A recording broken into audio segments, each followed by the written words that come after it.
Selamat siang, Assalamualaikum warahmatullahi wabarakatuh. Hari ini saya ingin berbagi pengalaman pribadi saya terkait malware, serta dampaknya terhadap individu dan organisasi.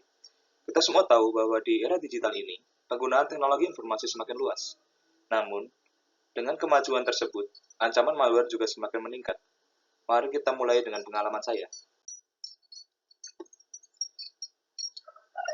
Pada tahun 2020, saya mengalami serangan malware yang cukup mengganggu. Ketika itu, saya mengunduh file dari situs yang tidak terpercaya, tanpa menyadari bahwa file tersebut mengandung virus. Setelah mengunduh, komputer saya mulai melambat. Saya juga kehilangan akses ke banyak file penting.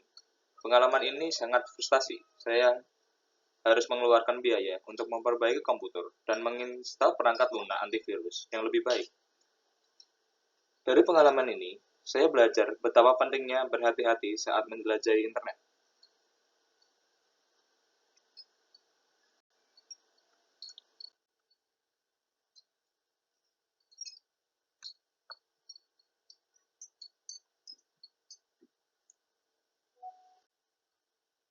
Dampak malware. Sekarang mari kita bahas terkait dampak malware. Dampak ini tidak hanya dirasakan oleh individu, tapi juga oleh organisasi.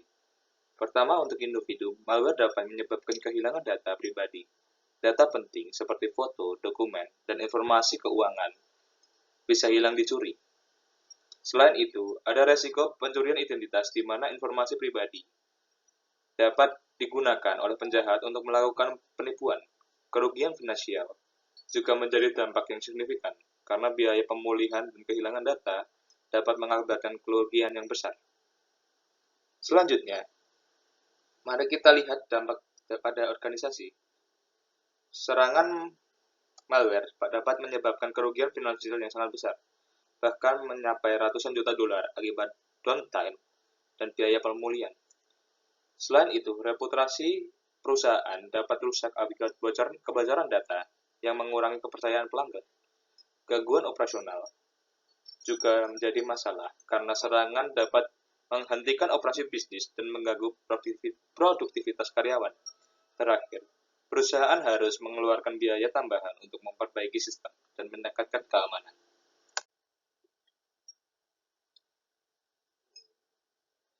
Sekarang, mari kita bahas beberapa jenis malware yang perlu kita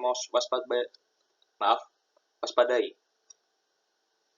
Pertama, ada virus, yang merupakan program yang menyebar dengan menginfeksi file lain.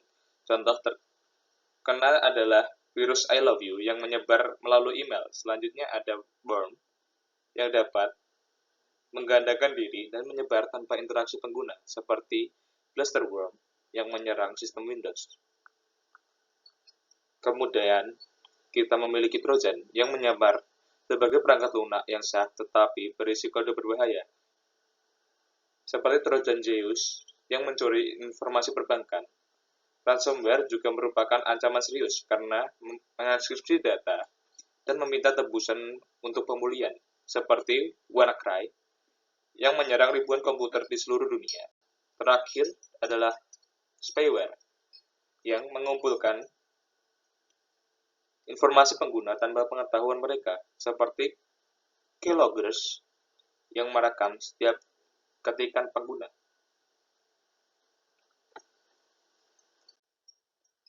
Langkah-langkah pencegahan untuk melindungi diri dari ancaman malware. Ada beberapa langkah pencegahan yang dapat kita ambil. Pertama, instalasi antivirus instalasi antivirus sangat penting. Gunakan perangkat lunak antivirus yang terpercaya seperti Norton, McAfee, Bitdefender, dan pastikan untuk memperbaruinya secara berkala. Kedua, pendidikan pengguna juga sangat penting. Tingkatkanlah kesadaran tentang phishing dan praktik keamanan cyber. Misalnya, jangan mengklik tautan yang mencurigakan seperti dalam email. Dan ketiga, yaitu selalu memperbarui sistem operasi dan perangkat lunak untuk menutup celah keamanan. Aktifkan pembaruan otomatis jika memungkinkan. Terakhir, lakukan cadangan data secara rutin menggunakan cloud storage atau hard drive eksternal untuk menghindari kehilangan data penting.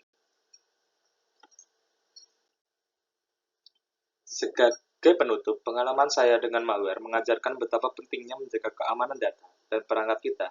Dengan memahami dampak malware, mengenali jenis-jenisnya, dan menerapkan langkah-langkah pencegahan, kita dapat melindungi diri dari ancaman yang semakin kompleks ini.